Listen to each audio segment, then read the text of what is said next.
আসসালামু আলাইকুম। এটা হলো তিস্তা চরের একটা মসজিদ। এটা হলো নীলফামারী এবং লালমনিরহাটের ভিতরে পড়েছে। তিস্তার চরের ভিতরে, নতুন চরের ভিতরে প্রায় 200 থেকে 250 ঘর মানুষের বসবাস। আর এখানে ছোট্ট একটা মসজিদ। এখানে কোনো মক্তব নাই, কোনো স্কুল নাই। এখানে প্রায় 400-500 লোকের বসবাস। তো ছোট্ট একটা মসজিদটা একবারে জীর্ণ শীর্ণ। মসজিদের টিনের বেড়া, নিচে ফ্লোরে আপনার মাটি, এবং শুক্রবারের দিন এখানে মানুষ পলিথিন বিছিয়ে নামাজ পড়ে। আসলে আপনারা না দেখলে বুঝতে পারবেন না। আমি গ্রামে গেছিলাম, যাওয়ার পরে ভিডিওটা করছি, আপনাদেরকে একটু দেখাচ্ছি, আপনারা একটু মনোযোগ দিয়ে দেখবেন। আমরা গ্রামের সব লোকজন নিয়ে বসছিলাম, বসে মোটামুটি একটা আলোচনা করেছি মসজিদটা একটু উন্নয়ন কাজ করা দরকার। আমি ঢাকা থেকে মৃত মানুষে নিয়ে যাওয়ার জন্য একটা খাটিয়া বানায় এখানে দিয়েছি। এই যে আপনারা খাটিয়াটা দেখতেছেন, এটা প্রায় অনেকেই টাকা পয়সা দান করছে। এই টাকা দিয়ে আমি এটা বানিয়ে নিজে নিয়ে বাড়িতে নিয়ে এই মসজিদে দান করেছি। এই মসজিদের অবস্থা দেখতেছেন, এই পলিথিনগুলো দেখতেছেন, শুক্রবারে এগুলো বিছে এখানে নামাজ পড়া হয়। এই যে গ্রামগুলো দেখতেছেন, এগুলো নতুন গ্রাম তিস্তা চরের ভিতরে।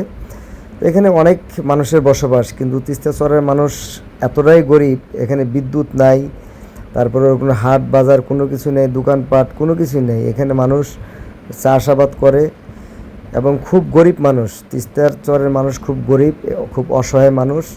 তো তাদের এই মসজিদটা উন্নয়নের জন্য মোটামুটি গ্রামের যারা আছে, মসজিদের যারা দায়িত্বশীল লোকজন আছে, সবার সাথে বসছিলাম। তো আমরা সবাই মিলে একটা সিদ্ধান্ত নিলাম যে এই যে মসজিদটা আছে, এটা আমরা মক্তব বানাবো এবং নতুন করে একটা মসজিদ নির্মাণ করব। মসজিদটা নির্মাণ করতে আমাদের মোটামুটি 40 ফিট লম্বা একটা মসজিদ করতে হলে, এবং নিচে পাকা করে যদি আমরা হাফ ওয়াল করে টিনের বেড়া দিই, তাহলে মোটামুটি 2.5 লক্ষ টাকা আমাদের খরচ হবে। সবার সাথে বসছিলাম এবং আমি জুমার নামাজও এখানে পড়েছি। সবার সাথে মোটামুটি এটা নিয়ে আলোচনা করেছি। এবং এখানে যে আমাদের ইমাম সাহেব আছে, ইমাম সাহেবকে এলাকার লোকজন মিলে 3 বিঘা জমি দেওয়া হয়েছে। সে ফসল টসল করে খাবে, তার কোনো বেতন নেই।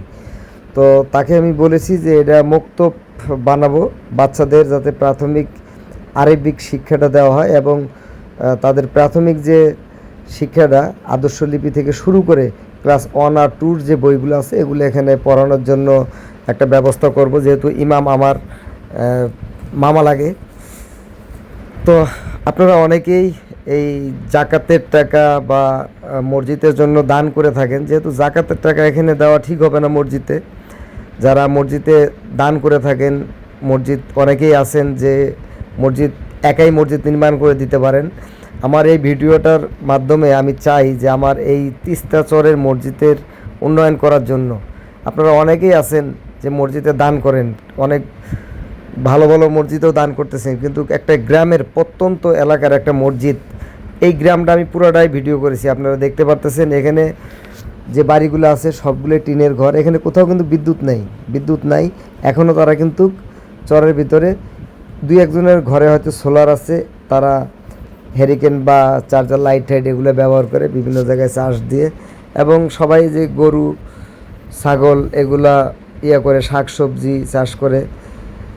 তো পুরো গ্রামটা আমি ঘুরে ঘুরে আপনাদেরকে ভিডিওর মাধ্যমে দেখাবো। আর আমার এই মসজিদটার জন্য আপনাদের কাছে আমার আকুল আবেদন, মসজিদটা নির্মাণ করতে প্রায় 2.5 লক্ষ টাকার মতো খরচ হবে। আমি বিকাশ নাম্বার এবং ব্যাংকের অ্যাকাউন্ট নাম্বার দিব। আপনারা যদি কেউ দান করেন অবশ্যই যোগাযোগ করবেন। আর যদি কেউ বলেন যে না, আপনারা সরাসরি মসজিদে গিয়ে দেখে তারা দান করবেন বা মসজিদটা নির্মাণ করে দিবেন, তাদের জন্য এই সুযোগ আছে। আমি তাদেরকে নিয়ে যাব। যেহেতু আমার বাড়ি এখানেই, আমার বাড়ি এই নদীর ওপারে, এই চরের ভিতরে আমাদের কিছু জায়গা জমি আছে। তো আমি সবার কাছে বিনীত আবেদন করতেছি মসজিদটার জন্য, একটি উন্নয়ন কাজের জন্য। কারণ এভাবে আপনারা যদি সবাই একটু সহযোগিতার হাতটা বাড়িয়ে দেন, তাহলে হয়তো মসজিদটা আমরা সুন্দরভাবে করতে পারবো। আর বিশেষ করে এখানে 2 থেকে 250 ঘর লোকজনের বসবাস, প্রায় 4 থেকে 500 জন লোক এখানে থাকে। ছোটো ছোটো বাচ্চা আছে অনেকেই, তাদের লেখাপড়া টোটালে হয় না। মক্তবে যদি তাদের প্রাথমিক শিক্ষাটা দেওয়া হয়, অন্তত তাদের প্রাথমিক শিক্ষাটা হবে। আর স্কুল 4-5 কিলোমিটার দূরে আছে, 5 কিলোমিটার দূরে নদী পার হয়ে যেতে হয়। তো মসজিদটার যে অবস্থা বিশ্বাস করবেন না। আমি শুক্রবারে নামাজ পড়ছি এখানে, আমার খুব কষ্ট লাগছে মসজিদটা দেখে। তারা পলিথিন বিছিয়ে বিছিয়ে নামাজ পড়ে এবং মসজিদের ভিতরেও মাটি, তারা ওখানে ওরকম জায়নামাজ ওরকম কিছু নাই বিছানোর জন্য, কিছু চট আছে। আর শুক্রবারে যেহেতু লোকজন অনেক বেশি হয়, তারা বাইরে পলিথিন বিছিয়ে নামাজ পড়ে। তো দেখেন, সামনে যেহেতু রমজান মাস, আমাদের ঈদুল ফিতর আছে, আপনারা যদি অনেকেই সাহায্য করতে চান এই মসজিদে সাহায্য করবেন, আমার সাথে যোগাযোগ করবেন। আপনারা যদি সশরীরে মসজিদটি দেখতে চান, আমি আপনাদেরকে নিয়ে যাবো ইনশাআল্লাহ। আমার গ্রামেই, আমার পাশের গ্রামই। আমার বাড়ি এখানে ছিল 2000 সালে, নদী ভাঙার পরে আমরা এখন অন্য জায়গায় বাড়ি করেছি। আমাদের জায়গা জমিগুলো এখানেই আছে, চরের ভিতরে আছে।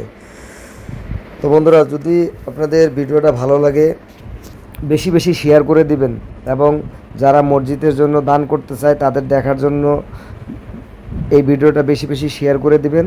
আর আপনারা সবাই এগিয়ে আসবেন এই মসজিদটা মেরামত করা বলেন। আর নতুন করে মসজিদটা করতে চাচ্ছি, যেহেতু এখানে মোটামুটি অনেক টাকা খরচ। আর তিস্তার চরের মানুষের জীবনযাপন তো আপনারা দেখতে পারতেছেন, পুরো গ্রামটা আমি ভিডিওর মাধ্যমে দেখাই দিয়েছি যে তাদের পক্ষে 2-2.5 লাখ টাকাতে মসজিদটা করা তাদের পক্ষে কোনোদিনই সম্ভব না। এই জন্যই তারা ছোট্ট একটা ঘর করে এই পলিথিন বিছিয়ে বিছিয়ে নামাজ পড়ে।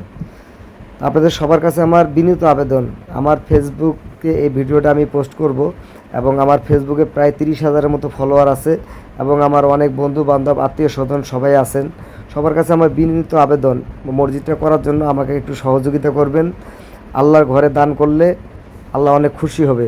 পৃথিবীর সর্বশ্রেষ্ঠ দান যদি বলেন তাহলে হবে মসজিদ নির্মাণ করা। আমি যতটুকু বুঝি, হয়তোবা আলেমেরাও খুব ভালো জানবেন। এই মসজিদটার জন্য আমার প্রাণ কাঁদে। আমি এক রাত এখানে, আমার বোনের বাড়ি এখানে আমি ছিলাম। আমার ওরকম সামর্থ্য নেই। আমার যদি সামর্থ্য থাকতো মসজিদটা আমি একাই করে দিতে পারতাম। এই যে আপনারা দেখতে পারতেছেন মসজিদটা, এই মসজিদটা আমরা মুক্তব বানাবো আর নতুন করে একটা মসজিদ নির্মাণ করব। প্রিয় বন্ধুরা, আপনাদের সামনে যাদের ভিডিওটা যাবে, আমি এই ভিডিওটার কমেন্ট বক্সে ব্যাংকের অ্যাকাউন্ট নাম্বার এবং বিকাশ নাম্বার, নগদ অ্যাকাউন্ট সব দিয়ে দিব। আপনারা এই মসজিদটার জন্য মুক্ত হস্তে দান করবেন, যে যা পারেন। এই মসজিদটা নির্মাণ করতে 2.5 লাখ টাকা লাগবে। আপনারা যে যা পারেন দান করবেন মসজিদটার জন্য। ইনশাআল্লাহ আমরা আপনাদের কাছে আশাবাদী, যাতে আমরা কুরবানি ঈদের আগেই যাতে মসজিদের কাজটা শুরু করতে পারি। তো সবার কাছে বিনীত আবেদন, মসজিদের জন্য একটু আপনারা দান করবেন। প্রিয় ভাইয়েরা, প্রিয় বোনেরা, আপনারা যারা মসজিদের জন্য দান করতে চান অবশ্যই দান করবেন। সরাসরি আমার নাম্বার দিয়ে দেবো, যোগাযোগ করতে পারবেন। এবং এই মসজিদের ইমাম সাহেব আছে এবং যারা কমিটি আছে, তাদের যদি নাম্বার লাগে আমি তাদের নাম্বারও দিয়ে দেবো, তাদের সাথে যোগাযোগ করে দিতে পারেন, কোনো সমস্যা নাই। মসজিদটা একটু ক্লোজ করে ভিডিওটা আপনাদেরকে দেখাই, আপনারা দেখতে থাকেন যে মসজিদের ভিতরের কি অবস্থা, পরিবেশটা কেমন। এখানে কিন্তু প্রায় শুক্রবারে অনেক লোক নামাজ পড়ে, প্রায় 200-250 লোক হয় নামাজ পড়তে। ভিতরে তো জায়গা হয় না, তারা বাইরে পলিথিন বিছিয়ে নামাজ পড়ে। এই যে এই খাটটা আমি সবার সহযোগিতায় এখানে দান করেছি, ঢাকা থেকে বানিয়ে নিয়ে গেছি। এটা আমি খাটটা প্রায় 30,000-32,000 টাকা খরচ হয়েছে। অনেকেই সহযোগিতা করেছেন, আমার আত্মীয় স্বজন, বন্ধু বান্ধব অনেকেই সহযোগিতা করেছেন। এই হলো তিস্তার চরের গ্রাম, এটার নাম হলো পূর্ব 22 পুকুর। গ্রামটা পড়ছে পূর্ব 22 পুকুর এবং জেলাটা পড়েছে নীলফামারী। এর একটা অংশ কিন্তু লালমনিরহাটের ভিতরে পড়ছে, যেহেতু একবারে সীমান্ত এলাকার ভিতরে পড়ছে। অর্ধেক লালমনিরহাট, অর্ধেক নীলফামারী। ওই সামনে যে দেখা যাচ্ছে ওটাই হলো আমাদের তিস্তা ব্যারেজ। আমরা অনেকে জানি বাংলাদেশের তিস্তা ব্যারেজ একটা মানে আলোচনার কেন্দ্রবিন্দু, কারণ তিস্তার পানি চুক্তি নিয়ে অনেকেই আলোচনা করে থাকেন। এই হলো সেই তিস্তার চর। এখান থেকে প্রায় 2 থেকে 3 কিলোমিটার গেলেই কিন্তু তিস্তা ব্যারেজটা আপনারা দেখতে পারবেন। যেহেতু এই তিস্তার ব্যারেজের এই চরের 2 সাইডে নদী আছে, এটা মাঝখানের চর। এখানে মোটামুটি এই চরটা 10 থেকে 15 বছর থেকে হয়েছে। মানুষ এখানে ফসল আবাদ করতেছে, বাড়িঘর করেছে। তো প্রিয় বন্ধুরা, আবারও বলি আপনারা একটু মুক্ত হস্তে মসজিদটার জন্য দান করবেন। এই যে আমি এখানে দাঁড়িয়ে থেকে ভিডিওটা করেছি এই মসজিদের। তো আপনারা সবাইকে ধন্যবাদ।